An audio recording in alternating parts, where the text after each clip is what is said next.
Seigneur Dieu de gloire, je demande ton onction sur ce département. Je demande ta présence dans ce département. Je demande que tu guérisses les couples qui sont malades, qui sont déséquilibrés. Je demande, Seigneur, l'action de ton esprit au milieu de nous. Je prie et je désire l'inspiration, ta faveur, ta grâce, Seigneur Dieu, dans cette église, dans cette communauté chrétienne. Accorde-moi les mots, les paroles, l'onction, l'inspiration pour amener plusieurs ce soir au bonheur et à l'équilibre. Au nom de Jésus-Christ, j'ai ainsi prié. Amen. Asseyez-vous, s'il vous plaît. Amen. Nous bénissons le Seigneur pour ce premier culte des couples. Amen. Et c'est vraiment un très très bon début. Nous en sommes très heureux. Nous voulons préciser que à ces cultes des couples, ce ne sont pas seulement les couples qui sont invités, les fiancés aussi sont invités et toute personne majeure, car il faudrait acquérir la connaissance avant le mariage. Amen. Alors si vous avez des amis, frères et sœurs qui pensent que le fait qu'ils ne sont pas mariés, cela les exclut, allez leur dire qu'ils sont invités. Amen. Comment bâtir un couple solide? Je ne serai pas long, je crois que je vais parler pendant 30 minutes. Ensuite, je vous donnerai 30 minutes pour poser des questions. Mais ces questions doivent être autour du thème. Amen. Donc, ne me posez pas des questions qui ne cadrent pas au sujet de ce soir. S'il y a un problème que tu as dans un autre domaine, ne pose pas la question ce soir. Ne posez des questions que en fonction du sujet de ce soir.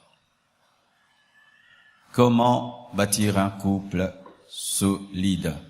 Il y a tellement de choses à dire, alors j'ai prié le Seigneur pour qu'il puisse me communiquer ce que je devais apporter. Pour ma part, je voulais parler des ennemis du couple solide, et le Seigneur m'a dit de partager l'un des enseignements qui m'ont aidé dans mon mariage. Aujourd'hui, ça fait 11 ans que je suis marié et il y a un principe que le Seigneur m'avait donné qui m'a aidé jusqu'aujourd'hui. Et je vous assure vraiment, pour moi, le mariage n'est pas une corvée. Tout ce que j'entends, ceci, moi, je ne le vis pas. Je vis un miracle. Amen. Hein? Et je vous assure que c'est vrai. Je suis parmi les personnes qui se sont mariées, qui sont heureuses. Amen. Donc, il faut que je t'impose les mains. Alors, aujourd'hui, je vais vous parler du langage de l'amour. Amen. Du langage de l'amour. Chaque fois que je partage cela avec des couples, je me rends compte que beaucoup de couples sont dysfonctionnels parce que ils ont un problème de langage. Jean 3,16 nous dit ceci: car Dieu a tant aimé le monde qu'il a donné son Fils unique, afin que quiconque croit en lui ne périsse point, mais qu'il ait la vie éternelle. Le langage de l'amour pour Dieu, c'est le donner. Car Dieu a aimé, il a donné. C'est-à-dire que Dieu, quand il veut te dire je t'aime, il te donne. Amen. C'est ça le langage de Dieu. Aimer, c'est donner. S'il aime, il donne. Amen.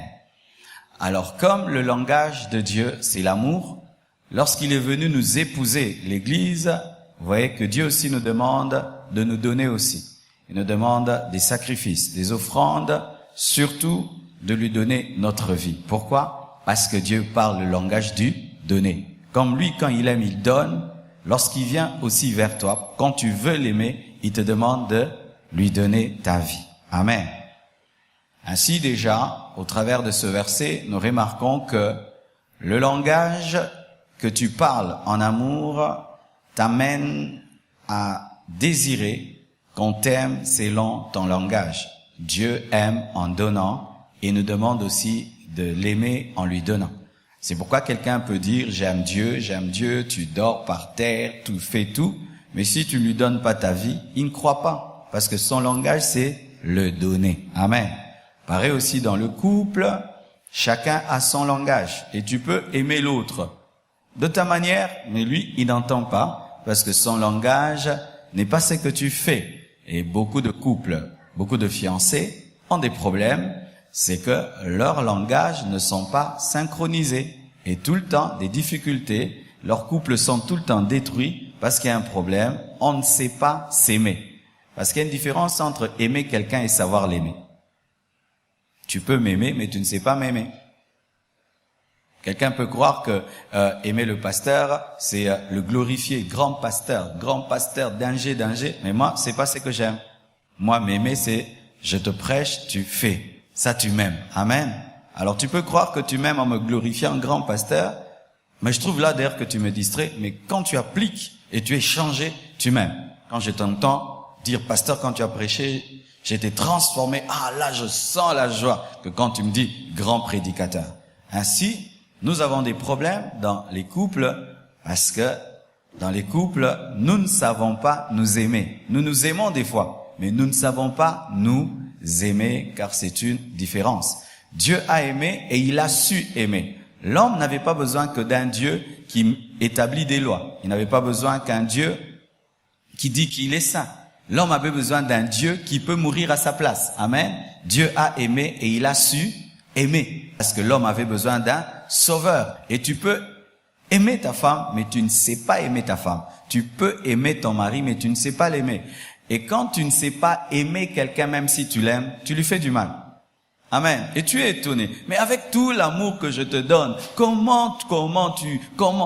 Parce que tu ne m'aimes pas comme je veux qu'on m'aime.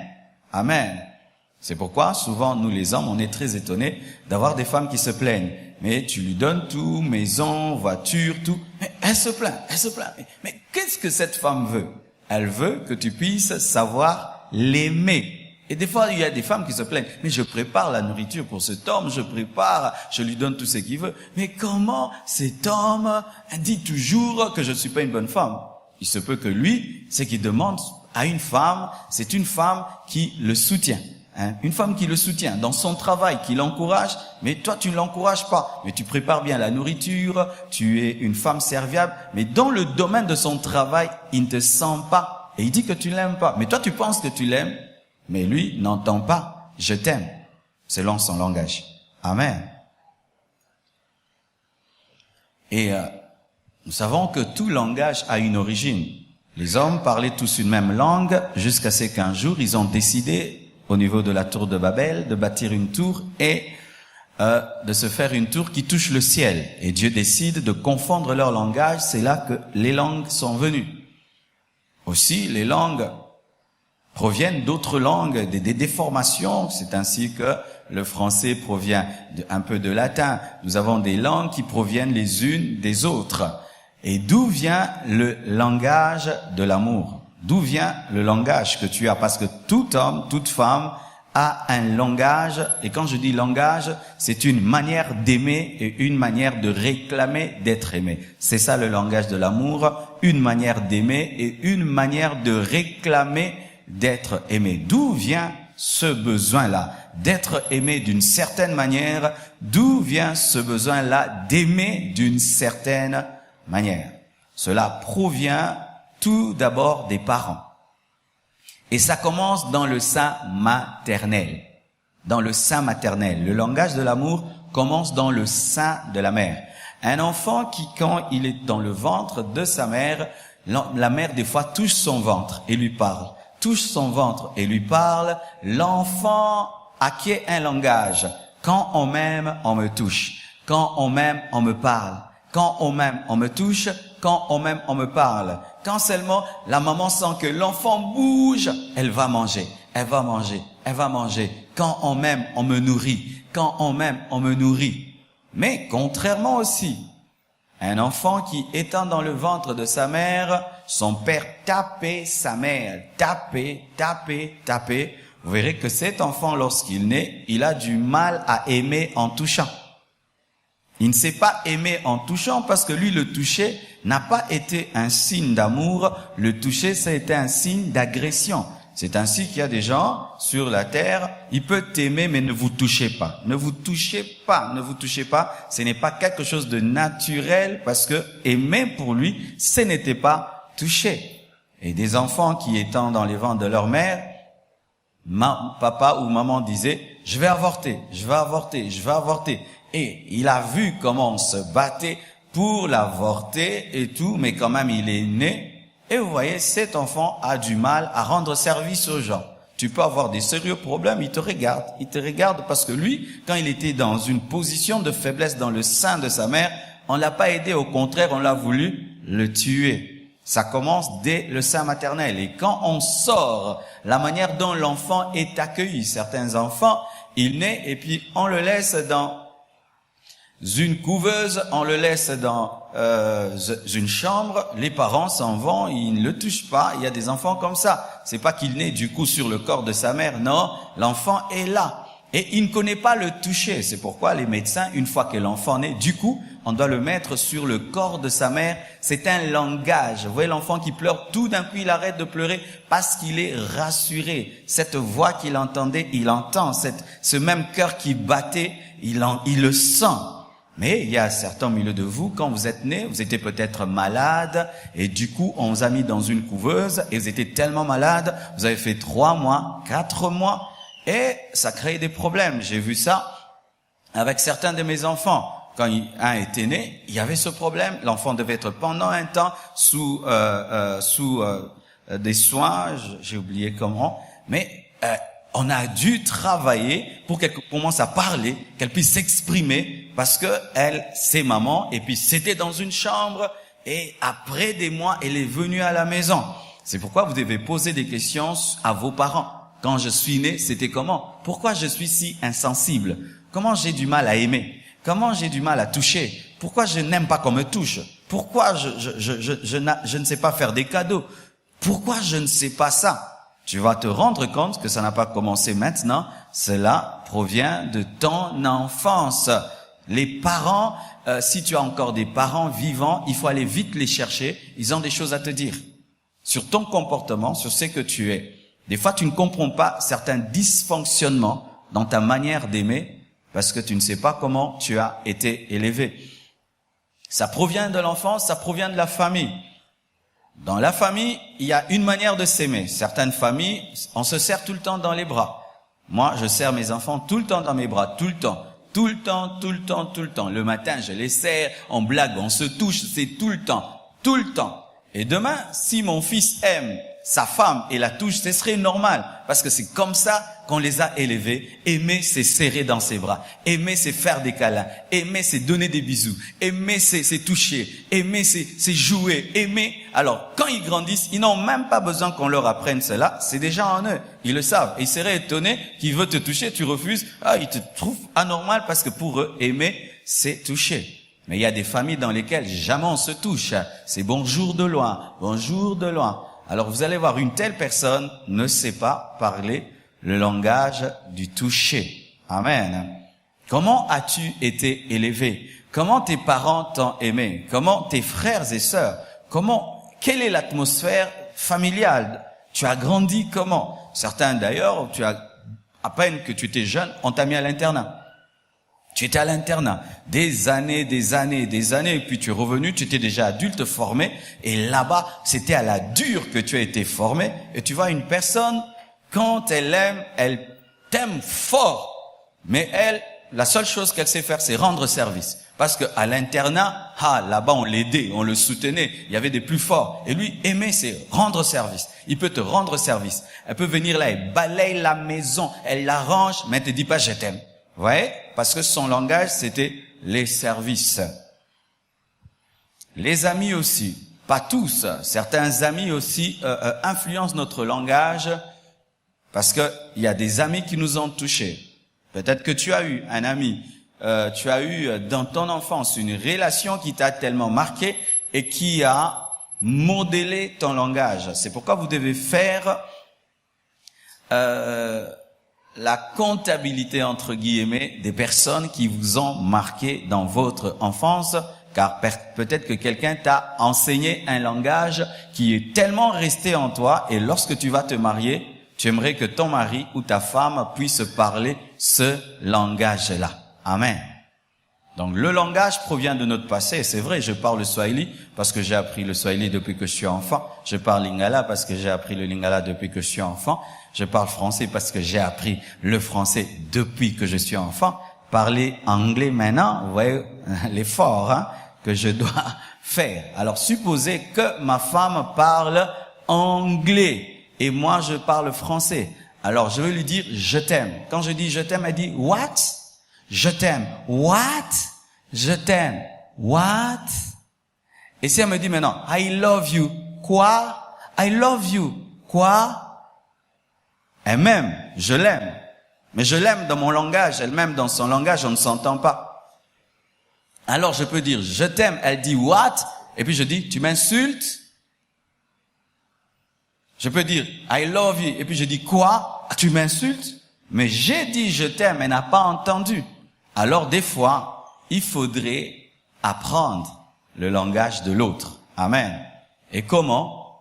L'autre t'apprend son langage et toi, tu lui apprends ton langage. Tu lui dis en anglais, je t'aime, c'est I love you. Et puis tu dis I love you. Yes, I love you.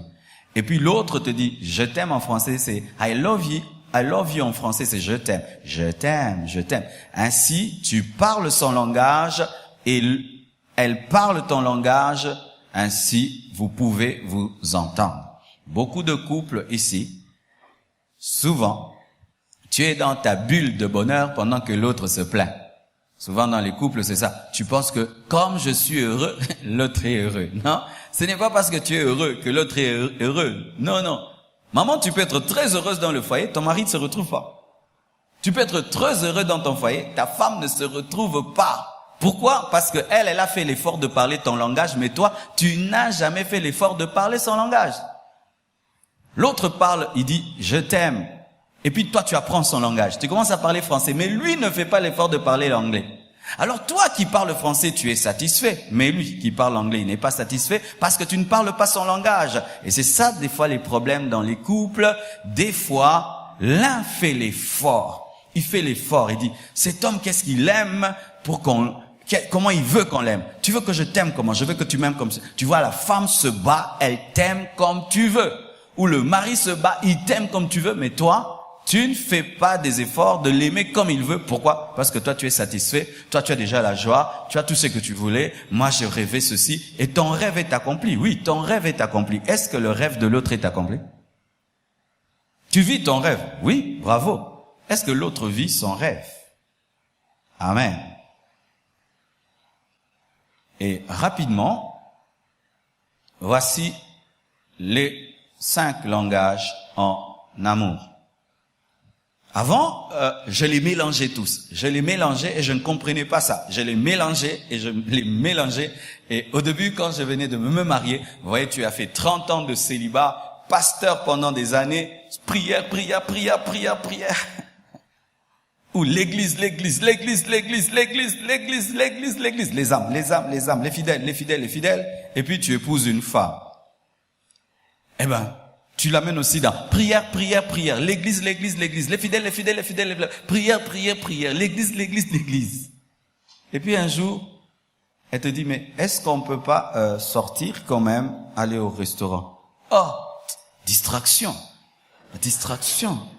Hein? Vous a concentré. Amen. Mais elle faisait l'effort. Elle savait que j'aimais beaucoup l'église, l'œuvre, elle m'accompagnait, Si je veux prêcher à tel endroit, elle est là, elle est là. Elle parlait mon langage, parce que mon langage, c'est moi, soutien, tu dois me soutenir. Si tu m'aimes, tu dois me soutenir. Ça, c'est mon langage. Tu m'aimes, tu me soutiens. Tu m'aimes, tu me soutiens. Si tu me soutiens pas, tu ne m'aimes pas. C'est ça mon langage. Moi, si tu m'aimes, tu me soutiens. Tu me pousses. Alors, elle me poussait. Mais son langage, elle, je ne parlais pas. Elle, son langage, c'était simple. Être avec son mari dans la voiture, on cause, on rit. Je la fais promener seulement nous deux seulement, on cause, on rit, nous deux.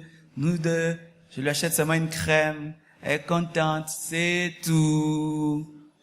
Mais un langage si simple qu'il était, j'arrivais pas à le parler.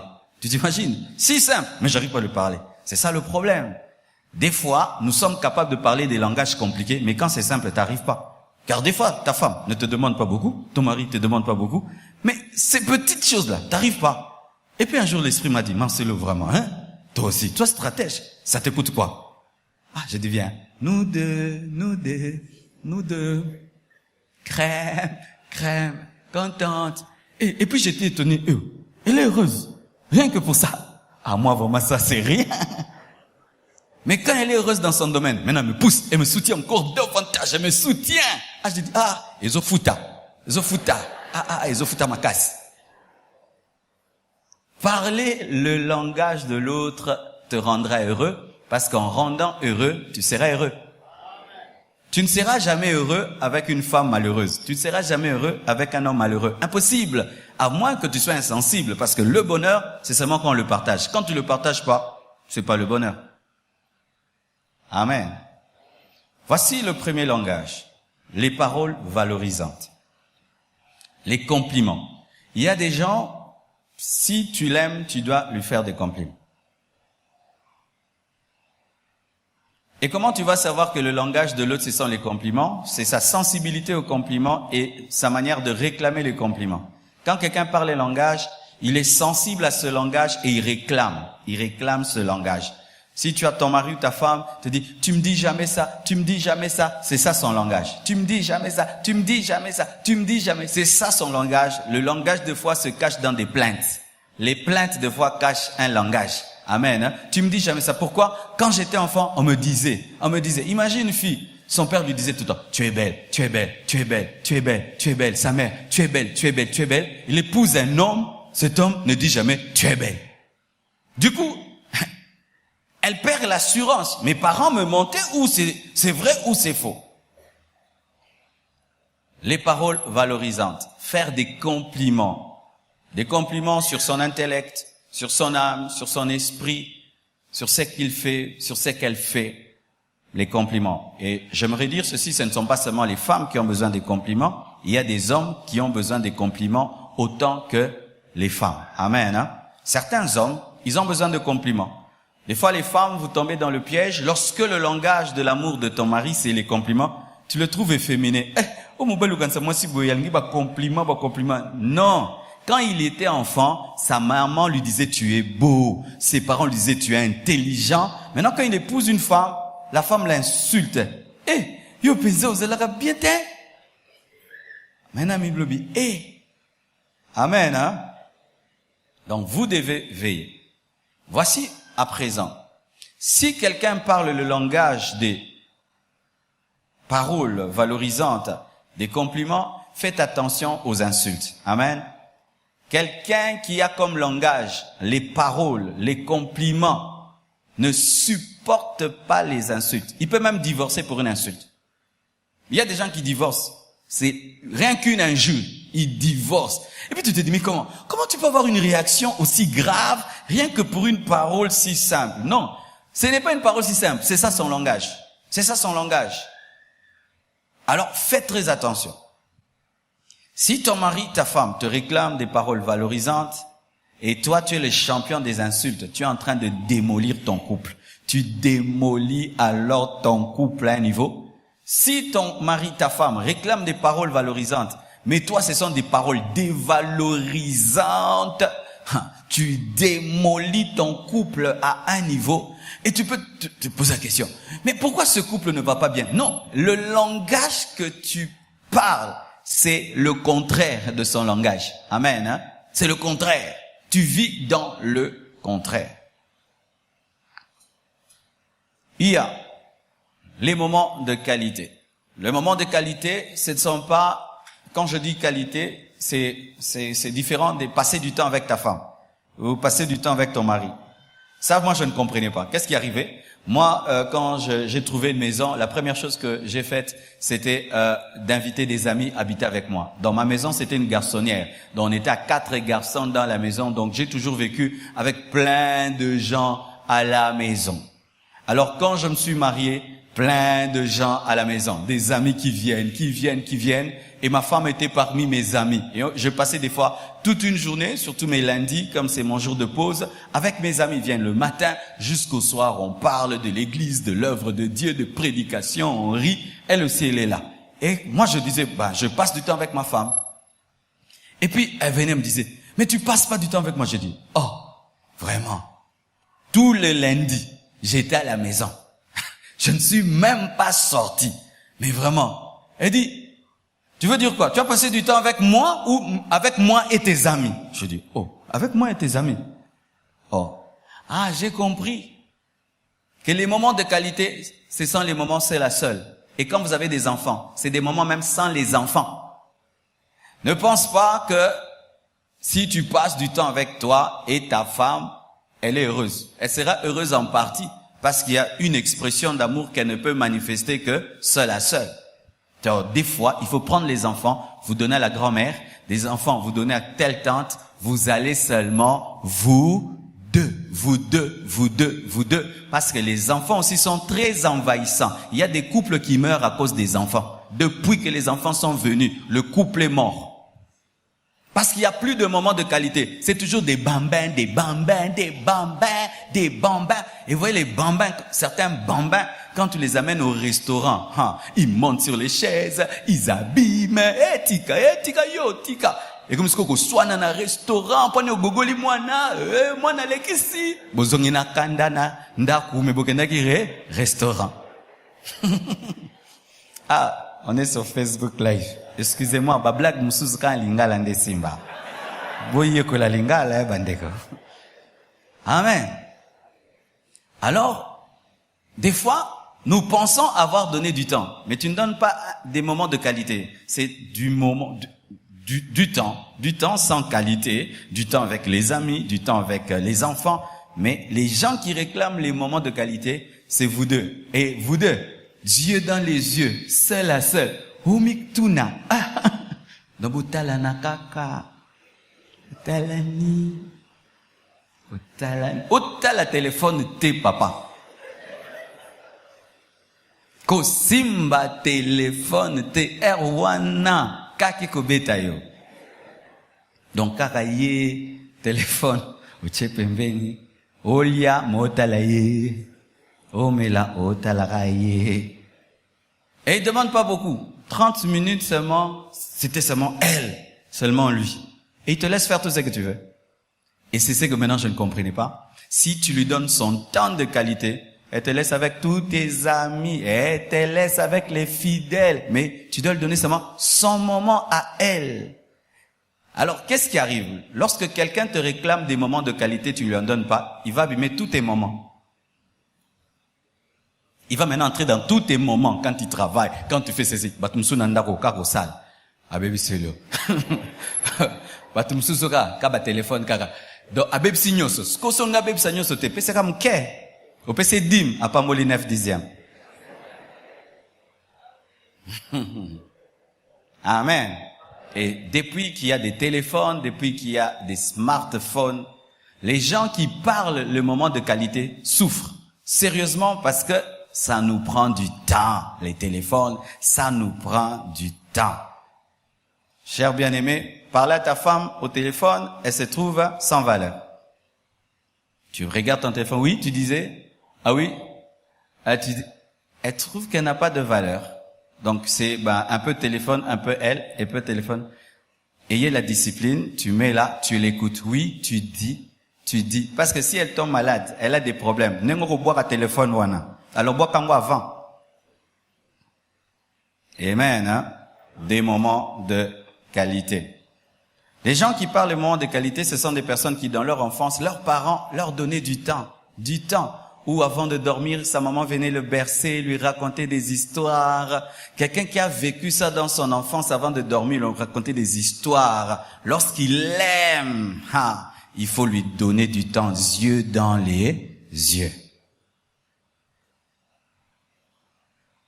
Aussi, certains, c'est le service rendu. Ce sont des personnes qui, quand on les aime et quand elles aiment, elles aident les gens. Ce sont des personnes qui sont tout le temps disposées à rendre service. Et des fois, leur capacité à rendre service dépasse les gens. Tu vois quelqu'un, donc si tu as un mariage, il va entrer dans ton mariage comme si c'est son mariage. Si tu fais quelque chose, ce sont des personnes disponibles pour aider les autres, pas possible. Mais ces mêmes personnes, si elles ont besoin de l'aide, on les aide pas, elles sont très blessées. Pourquoi? Pour elles, aider, c'est soutenir. Quelqu'un peut être malade dans la famille. Vous tous, vous partez. Lui va rester là, garde malade. Vous n'avez même pas besoin de dire, tu es garde malade. Avec plaisir. Mais ces personnes, si elles tombent malades, vous l'oubliez. Quelle blessure. Parce que pour elles, être aimé, c'est être soutenu. Mes frères et sœurs, des fois ces personnes, nous les comprenons pas, et des fois les gens qui parlent le langage des compliments, le langage du toucher, ne comprennent pas les personnes qui réclament des services. Il y a des gens qui, lorsqu'ils sont devant un défi, n'ont pas besoin seulement qu'on soulève le défi, mais entendre seulement quelqu'un qui dit « vas-y, ça va aller ». Je t'aide même avec le peu. Ça les remplit d'énergie et ils peuvent déplacer des montagnes. Amen. Et souvent, nous ne comprenons pas. Dans certains couples, l'infidélité entre à cause de ça.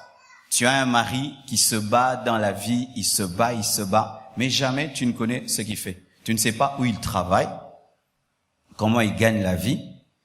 Ces derniers temps, quel est le problème qu'il a au boulot? La seule chose, c'est le salaire. Mais là où il travaille, il y a quelqu'un qui l'aide. Une autre femme l'aide. Une autre femme est présente. Une autre femme est là. Et comme lui parle le langage du service rendu, tu peux être plus que cette femme-là, mais il va aimer cette femme. Pas parce que elle est plus belle que toi, non. Cette femme-là l'aime plus que toi. Mais tu vas dire, non, je l'aime, je prépare bien tout. Mais non. Dans mon travail, tu ne fais rien, je ne te sens pas. Et il y a des gens comme ça, surtout les gens qui vraiment peinent dans la vie pour réussir. Il y a des gens qui gagnent leur vie. Non, c'est grave, donc ils se battent, mais ils se battent, sa femme n'est pas là. Sa femme ne connaît rien. J'ai vu un homme venir me parler, il voulait même presque pleurer. Il dit, pasteur, je suis en train de me battre. J'ai des problèmes au niveau des tribunaux. J'ai des problèmes pour mes parcelles. J'ai des problèmes pour ceci. J'ai des problèmes pour cela. Mais ma femme, elle n'est même pas là. C'est dangereux si une femme commence à lui dire, comment le dossier du parquet? Comment le dossier de? Ah, vraiment, il faut penser au continuer.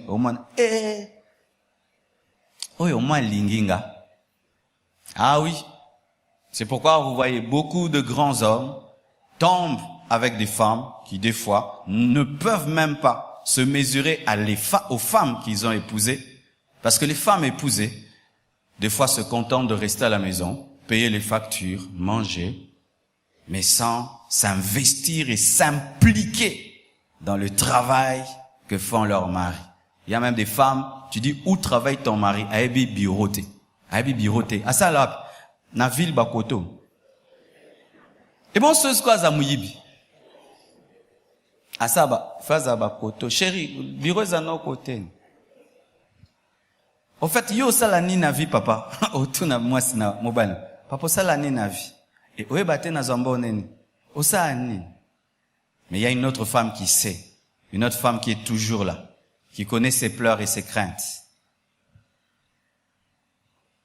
Quatrièmement, le langage du toucher. Le langage du toucher touche à l'intimité sexuelle, touche aussi aux caresses. Et il y a des gens, tu peux lui rendre service, tu peux lui donner du temps, tu peux lui parler, mais si tu ne le touches pas, tu ne l'aimes pas.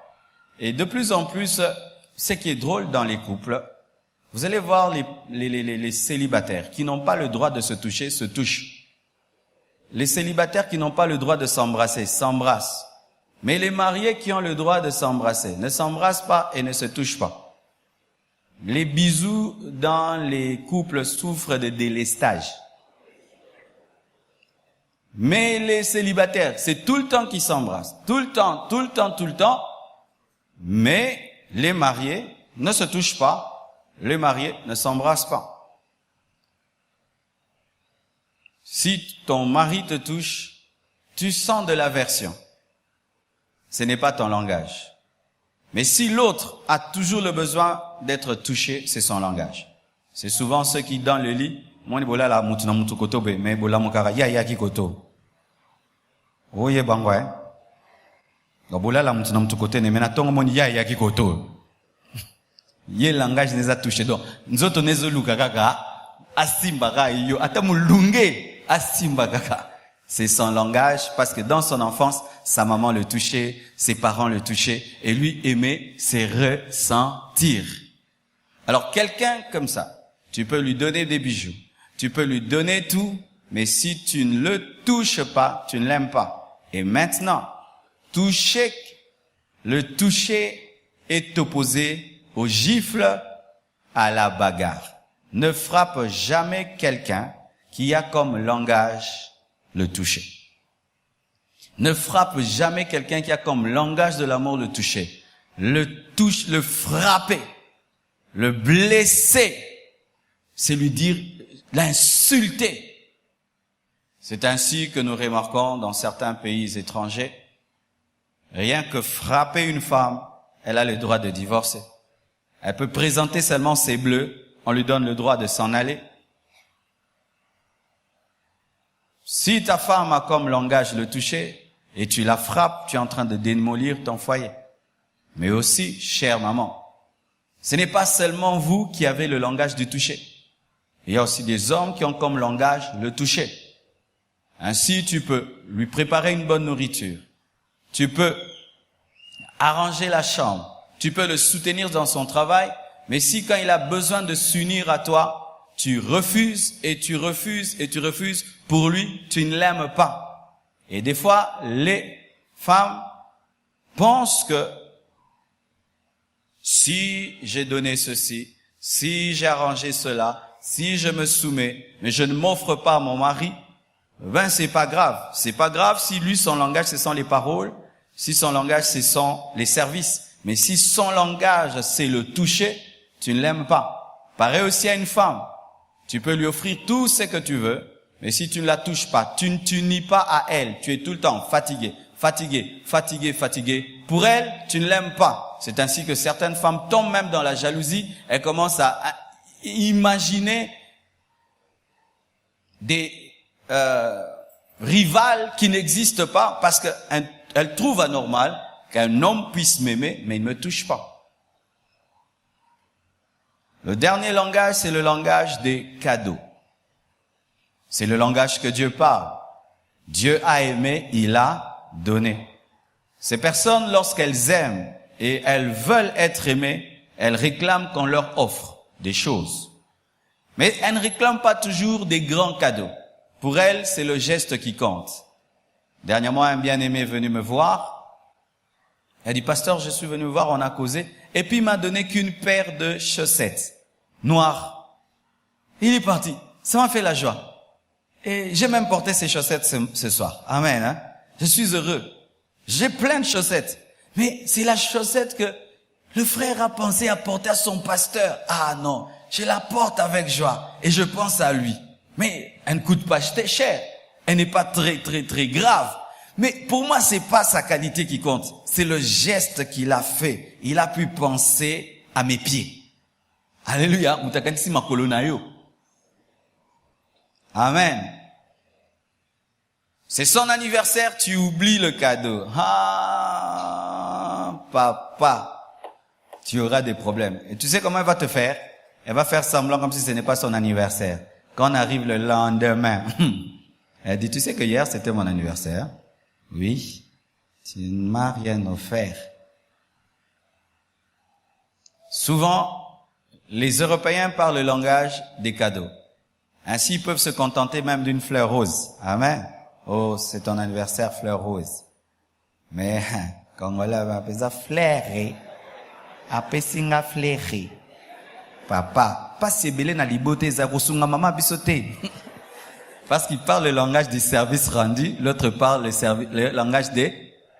C'est ainsi que quand un Européen épouse un Africain, il y a des problèmes. Les Européens parlent le langage des cadeaux. Et les cadeaux, c'est plus l'acte. et tu vois, il vient te voir avec des fruits. Ah, mbongoté. Amen. Voici ma question pour finir. Quel est le langage de l'autre? Quel est ton langage et quel est le langage de l'autre? Il y a deux choses à régler. Un, tu dois connaître ton langage, parce que tu ne peux apprendre à l'autre ton langage si tu ne connais pas ton langage. Deux, si tu as maîtrisé ton langage, tu dois apprendre ton langage à l'autre. Trois, si l'autre t'a révélé son langage, tu dois apprendre aussi son langage. Sinon, le couple aura toujours des problèmes. Voici ma conclusion. Selon le psaume 127, verset 1, la Bible dit, cantique de degré de Salomon, « Si l'Éternel ne bâtit la maison, ceux qui la bâtissent travaillent en vain. Si l'Éternel ne garde la ville, celui qui la garde veille en vain. » Tu peux te battre pour bâtir un couple solide. Tu peux te battre pour parler le langage de l'autre et l'autre parler le tien, mais si Jésus n'est pas au centre de votre couple, cela ne sert à rien. Amen. Christ doit être le fondement de votre maison. Bien-aimés, je vous pose cette question, où en êtes-vous avec Dieu? La plupart des temps, quand des couples ont des problèmes, remarquez, c'est souvent la manifestation de leurs problèmes spirituels. Amen. Hein? Et des fois, quand les couples ont des problèmes, nous nous empressons à régler les problèmes apparents, alors que souvent, ce sont des problèmes spirituels. Si je cesse de craindre Dieu, si je cesse d'aimer Jésus, mon couple aura des problèmes. Alors si tu viens traiter les problèmes de mon couple sans traiter ma relation avec Dieu, tu n'as rien fait. Les maladies commencent dans les couples lorsque nous perdons notre spiritualité, lorsque Jésus n'est plus la base. Un homme qui priait, qui ne prie plus, mais il va commencer à parler un autre langage que le langage de sa femme. Une femme qui se donnait à Dieu, mais qui se donne plus à Jésus, va parler un langage discordant. C'est pourquoi, chers couples, sachez ceci. En ce temps de la fin, surtout en ce temps de la fin, tu ne peux pas avoir un couple solide sans spiritualité. Impossible. Impossible. Ça, je vous dis. Et vous qui voulez entrer dans le mariage, sachez que sans spiritualité, sans une communion avec Jésus, tu ne peux pas avoir un bon couple. Tu ne peux pas avoir un couple solide. Tu ne peux pas résister devant la tentation. Tu ne peux pas aimer ta femme. Tu ne peux pas aimer ton mari comme il le veut. Aimer ta femme comme elle veut. Celui qui te donne la force d'aimer l'autre, c'est Jésus qui est l'amour. Amen. C'est pourquoi je vous exhorte de remettre Christ au centre de vos couples, de ramener l'intimité avec Dieu au centre de votre foyer, de prier avec vos femmes, de prier avec vos maris, de prier avec vos enfants, d'invoquer Jésus dans vos maisons. Si vous le faites pas, vous allez vous battre à vous offrir des cadeaux, aller au restaurant, vous toucher, vous parler, ça ne marchera pas. Jésus est la racine. S'il n'y a pas de racine, la tempête va vous faire tomber. Que Dieu vous bénisse abondamment. Seigneur Dieu, je te remercie pour cet enseignement, qu'il prenne effet dans les cœurs de chacun. Apprends-nous, Père, à parler le langage de l'autre et à découvrir notre langage. Aide-nous aussi et surtout à te mettre au centre de nos foyers, au centre de nos maisons. Car si tu ne bâtis, nous bâtissons en vain. Au nom de Jésus-Christ. Amen. Gloire à Dieu.